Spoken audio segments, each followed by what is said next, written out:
আতঙ্কের নিশি। এখানে তাই শোনানো হয় যা সত্যি সত্যি ঘটে।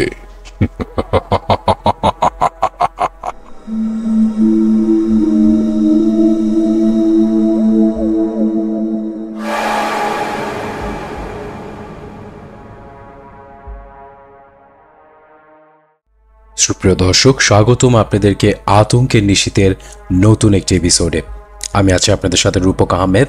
অ্যান্ড আজকে আপনাদের সাথে যে ঘটনাটি শেয়ার করব সেটি একটি কালো জাদু দিয়ে গলা কেটে হত্যার গল্প, যেটি ঘটেছে ইউএসের ক্যালিফোর্নিয়াতে।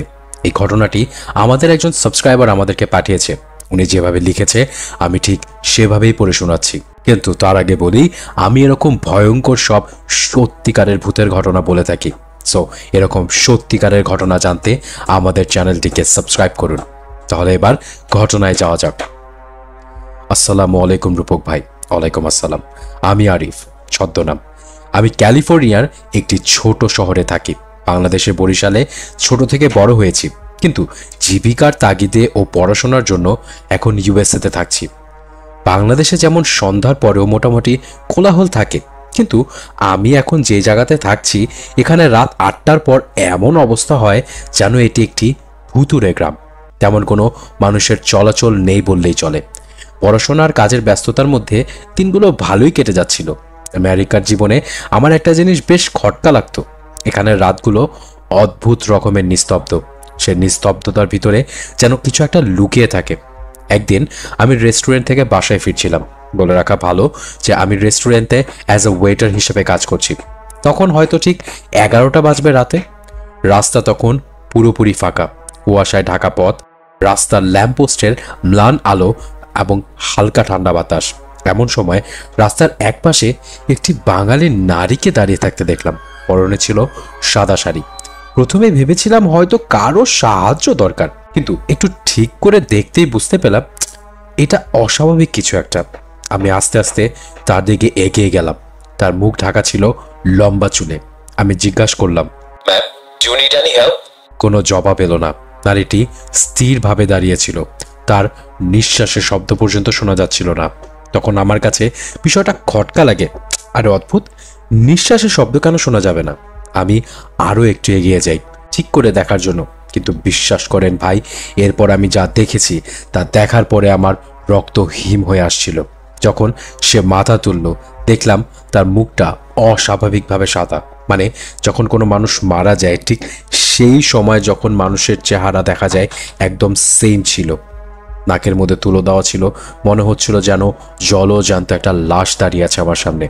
যেন কোনো সাধারণ মানুষের মুখ নাও এটা। চোখ দুটো পুরোপুরি কালো, মানে ভিতরে কোনো চোখই নেই। তার ঠোঁট থেকে হালকা রক্ত ঝরছিল। আর সবচেয়ে ভয়ঙ্কর ব্যাপার ছিল তার হাতের বিশাল ধারালো ছুরিটা, যেটা রক্তে ভেজা ছিল। তখন আমি বুঝতে পারলাম এই মেয়ের তো কোনো সাহায্য দরকার নেই, এমনকি এখানে আমার নিজের জীবনই শেষ হয়ে যেতে পারে। সাথে সাথে আমি উল্টো দিকে দৌড় দেওয়ার চেষ্টা করি, কিন্তু তখন মনে হচ্ছিল কেউ আমার পা পিছন থেকে শক্ত করে ধরে রেখেছে, মানে পা ধরে টান দিচ্ছিল আর কি। এবং আমি এরপর মাটিতে পড়ে যাই। কোনো মতো বোঝার জন্য পায়ে হাত দিয়ে দেখার চেষ্টা করছিলাম যে আমার পা এভাবে কে টেনে ধরল। তখন আমি খেয়াল করলাম কোনো 3 আঙ্গুল বিশিষ্ট কোনো হাত আমার পা ধরে রেখেছে। এবং আমি কোনো মতো লাথি দিয়ে সেখান থেকে বের হয়ে আসার চেষ্টা করলাম, এবং আমি বের হয়ে আসতেও পারলাম। কিন্তু কিছু দূর দৌড়ানোর পর আমি যা দেখলাম তা দেখার জন্য আমি মোটেও প্রস্তুত ছিলাম না। আমি দেখি রাস্তার মাঝে একটি 20 থেকে 25 বছরের ছেলের নিথর দেহ পড়ে আছে মাটিতে, কিন্তু সেই দেহের কোনো মাথা নেই এবং পুরো রাস্তা রক্তাক্ত হয়ে আছে। আমি আরো ভয় পেয়ে যাই এবং আমি আবার উল্টো দিকে, মানে মেয়েটা যেখানে দাঁড়ানো ছিল সেই দিকে আবার দৌড়ে যাওয়ার চেষ্টা করি। এবং এরপর আমি যা দেখি তা হচ্ছে মেয়েটার এক হাতে একটি দেহের কাটা মাথা এবং অন্য হাতে সেই রক্তাক্ত ছুরি। এবং এরপর আমি ভয়ে সেন্সলেস হয়ে যাই। এবং যখন আমার সেন্স ফিরে তখন আমি দেখতে পাই আমার আশেপাশে অনেক পুলিশ এবং আমাকে হসপিটালে নেওয়ার প্রস্তুতি চলছে। কিন্তু আশেপাশে সেই ছেলের কোনো দেহ, এমনকি কোনো রক্তের ছিটা ফোঁটাও দেখতে পারিনি। এরপর আমি প্রায় 13 দিন হসপিটালে অ্যাডমিট ছিলাম, কারণ আমার কোনো মতোই জ্বর কমছিল না।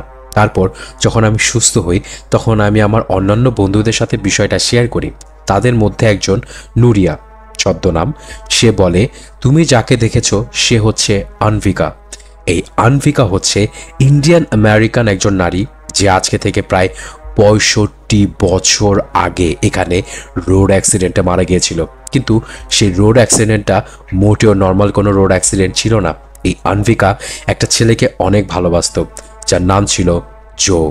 কিন্তু জোয়ের বড় বোন ছিল কালো জাদুতে পারদর্শী এবং সে চাইতো না যে তার ভাই কোনো ইন্ডিয়ান মেয়ের সাথে প্রেমের সম্পর্ক রাখুক। তবে জো প্রচণ্ড ভালোবাসতো আনভিকাকে, তাকে কোনোভাবে ছাড়তে চাইতো না। তাই জোয়ের বড় বোন একটা প্ল্যান করে এবং কালো জাদুর সাহায্য নিয়ে ডেকে আনে এক ভয়ঙ্কর শয়তানকে এবং সেই শয়তানকে দিয়ে আনভিকাকে পৃথিবী থেকে সরিয়ে দেওয়ার চেষ্টা করে। কিন্তু একটা কথা আছে, যদি তুমি কারো খারাপ চাও তাহলে প্রকৃতি সেটার প্রতিশোধ নেবেই। এবং কালো জাদু করার সময় কোনো একটা রিচুয়াল ভুল হওয়ার কারণে সেই জাদু উল্টো জোয়ের উপরে পড়ে যায় এবং সেই ভয়ঙ্কর শয়তান নির্মমভাবে গলা কেটে হত্যা করে জোকে।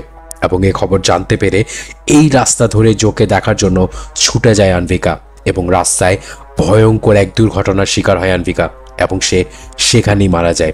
এরপর থেকে সেই আনভিকাকে দেখা যায় এভাবে রাস্তায় ছুরি নিয়ে দাঁড়িয়ে থাকতে অন্য কোনো নতুন জোকে খোঁজার জন্য, নতুন করে ভালোবাসার জন্য কোনো জোকে নিজের করে নেয়ার জন্য। তো এই ছিল আমার ঘটনা, যেটা মনে করলে এখনও আমার রক্ত হিম হয়ে আসে। আমার কাছে আরও ঘটনা আছে, আমি পরে সময় করে লিখে পাঠাবো। এবং এই বলে আরিফ তার ঘটনা শেষ করেছে। তাহলে আপনাদের এই ঘটনা কেমন লাগলো তা অবশ্যই জানাবেন এবং চ্যানেলটিকে সাবস্ক্রাইব করতে ভুলবেন না। দেখা হবে নতুন কোনো এপিসোডে।